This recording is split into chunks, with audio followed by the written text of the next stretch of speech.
আজকের ভিডিওতে দেখবো আমরা কিভাবে সঠিক প্রপার নেমে একটি ফেসবুক পেজ ডিলিট করব। আর তার আগে বলবো যারা আমাদের চ্যানেলটি এখন সাবস্ক্রাইব করেন না তাদের কাছে সাবস্ক্রাইব করে রাখবেন। তো চলুন শুরু করা যাক। প্রথমে চলে যাবো আমরা ফেসবুক লাইট অ্যাপসে, এখানে ক্লিক করব।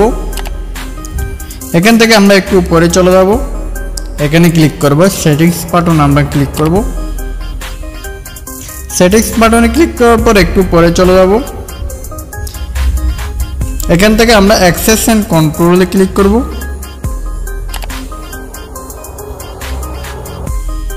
অ্যাক্সেস এন্ড কন্ট্রোলে ক্লিক করার পর আমরা এখানে ক্লিক করব।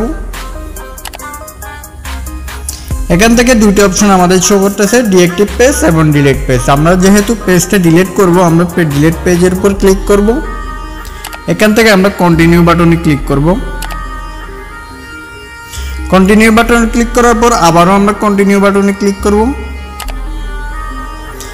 এখান থেকে আপনি চাইলে ফেসবুকের এখানে ইনফো ডাউনলোড করে রাখতে পারেন।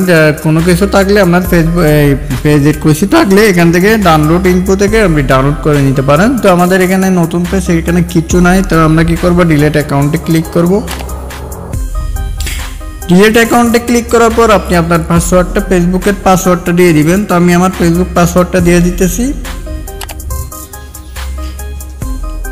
পাসওয়ার্ড দেওয়ার পর আমরা কন্টিনিউ বাটনে ক্লিক করব।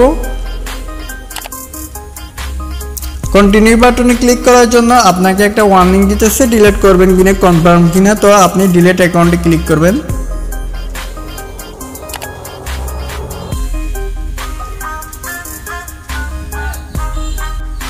ডিলিট অ্যাকাউন্টে ক্লিক করার পর দেখেন এখানে আমাদের পেজ কিন্তু ডিলিট হয়ে গেছে। তো আপনি চাইলে 30 দিনের মধ্যে আমাদের পেজটা কীভাবে ডিলিট হয়ে যাবে, এখন আপাতত পেন্ডিংয়ের মধ্যে থাকবে। 30 দিনের মধ্যে আমাদের পেজটা ডিলিট হয়ে যাবে।